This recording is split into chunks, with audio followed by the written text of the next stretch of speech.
Assalamualaikum warahmatullahi wabarakatuh. Melalui video kali ini saya akan menjelaskan permasalahan pokok pendidikan yang ada di Indonesia yang saya olah dari beberapa berita dan artikel. Tugas ini sebagai tugas saya dari mata kuliah dasar ilmu pendidikan. Sebelumnya perkenalkan, nama saya Raston Octavia dengan NIM 2405880 dari program studi pendidikan sosiologi. Saya merupakan dari kode seksi kelas yaitu 0236. Yang pertama yaitu saya mengambil beritanya dari kompas.com yang berlokasikan di Jayapura. Dengan judul beritanya, tidak punya gedung, kelas 3 SMA di Yapen menumpang belajar di gereja hingga ke sekolah lain. Permasalahan yang pertama yang saya dapatkan yaitu kualitas pendidikan. Karena 3 sekolah di Yapen ini tidak memiliki gedung yang dimana tempat belajar seadanya seperti di gereja, sekolah lain yang dapat mempengaruhi proses pembelajaran, kenyamanan, dan efisien pembelajaran yang menyangkut penurunan kualitas pendidikan.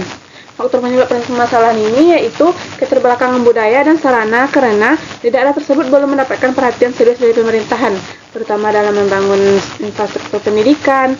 Selain itu, partisipasi masyarakat yang masih kurang dalam menyuarakan kebutuhan pendidikan juga bisa ikut mempengaruhi keterlambatan pembangunan pendidikan di sana. Masalah yang kedua yang saya dapatkan yaitu pemerataan karena sarana prasarana yang tidak mencukupi seperti tidak adanya gedung atau kelas untuk melakukan pembelajaran. Faktor penyebab permasalahan ini yaitu lajunya pertumbuhan penduduk, jumlah penduduk yang terus bertambah dan fasilitas pendidikan seperti sekolah dan guru tidak merata. Akibatnya ada daerah yang kurang akses pendidikan. Masalah ketiga yaitu efisiensi karena ketidakadaan gedung atau kelas, mereka menumpang ke gereja dan gedung sekolah lain yang menyebabkan ketidakefisienan secara waktu. Guru dan siswa yang harus menyesuaikan waktu, ruang, dan fasilitas yang dapat menghambat kelancaran proses pembelajaran. Faktor penyebab permasalahan ini yaitu keterbelakangan budaya dan sarana. Karena sarana dan budaya kerja di sekolah masih tertinggal, proses pembelajaran yang tidak efisien. Masalah yang keempat yaitu efektivitas karena rencana pembelajaran yang tidak terlaksana dengan sempurna akibat tidak ada gedung atau kelas untuk belajar. Faktor penyebab masalah ini yaitu keterbelakangan upaya dan sarana karena proses belajar mengajar tidak bisa berjalan dengan baik karena keterbatasan ruang kelas, alat, dan dukungan lainnya. Jadi, pembelajaran sering tidak sesuai dengan rencana. Upaya untuk pembaruan pendidikan yaitu membangun gedung sekolah baru di daerah terpencil dengan dana afirmasi, menyediakan ruang belajar darurat yang layak, kelas kontainer atau tenda tertutup, memetakan kebutuhan fasilitas berdasarkan data penduduk, mengajak para masyarakat dan LSM untuk mempercepat pembangunan.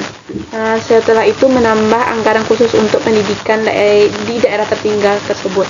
Masalah yang untuk berita kedua yaitu saya ambil dari jurnal atau artikel yang lokasinya di SMP Negeri 7 Parabumulih, yaitu dengan judul problematik tugas mengajar dengan bidang keahlian guru. Yang di situ masalah yang saya dapatkan yaitu tenaga pendidik dan kependidikan karena ketidaksesuaian tugas menjadi mengajar guru dengan bidang keilmuan yang mengakibatkan penurunan kualitas pendidikan akibat guru yang kurang memahami materi. Faktor penyebab masalah ini yaitu apresiasi masyarakat karena sistem pendidikan yang belum menyesuaikan penempatan guru dengan kebutuhan yang sebenarnya di sekolah. Upaya untuk memperbarui pendidikan yang pertama yaitu perbaiki sistem penempatan guru yang berbasis keahlian. Yang kedua yaitu pelatihan ulang dan sertifikasi guru lintas bidang. Yang ketiga yaitu pemerataan kebutuhan guru di setiap sekolah oleh Dinas Pendidikan. Yang keempat yaitu memberikan intensif bagi guru yang bersedia ditempatkan sesuai kebutuhan di daerah tersebut.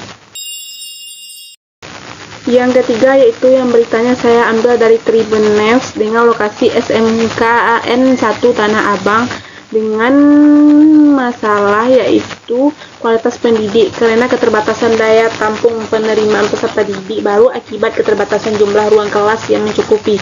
Faktor penyebab permasalahan ini yaitu laju pertumbuhan penduduk karena jumlah murid yang terus bertambah tetapi ruang kelas terbatas.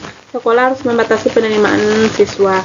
Upaya untuk pembaruan masalah ini yaitu penambahan ruang kelas atau pembangunan gedung baru, sistem belajar shift atau pagi sore untuk sementara, digitalisasi pembelajaran seperti pelengkap evaluasi daya tampung dan pengaturan zonasi lebih adil.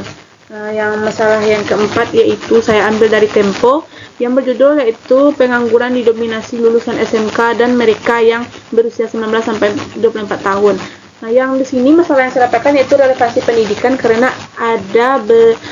dari berita ini dapat dianalisis bahwa banyak yang lulus dari SMK yang tidak bekerja atau pengangguran. Faktor permasalahan ini yaitu perkembangan nilai budaya dan seni. Apa yang diajarkan di sekolah terkadang tidak sesuai dengan kebutuhan dunia kerja. Upaya untuk mengatasi permasalahannya ini yaitu perbaiki kurikulum SMK sesuai kebutuhan industri saat ini, ya seperti digital, wirausaha. Yang kedua itu program magang industri wajib bagi siswa SMK. Yang ketiga itu pelatihan keterampilan kerja dan sertifikasi profesional. Yang keempat itu membentuk inkubator bisnis dan unit wirausaha siswa di SMK. Sekian dari video tentang permasalahan pokok pendidikan yang ada di Indonesia yang saya olah dari artikel dan berita. Sekian, terima kasih. Wassalamualaikum warahmatullahi wabarakatuh.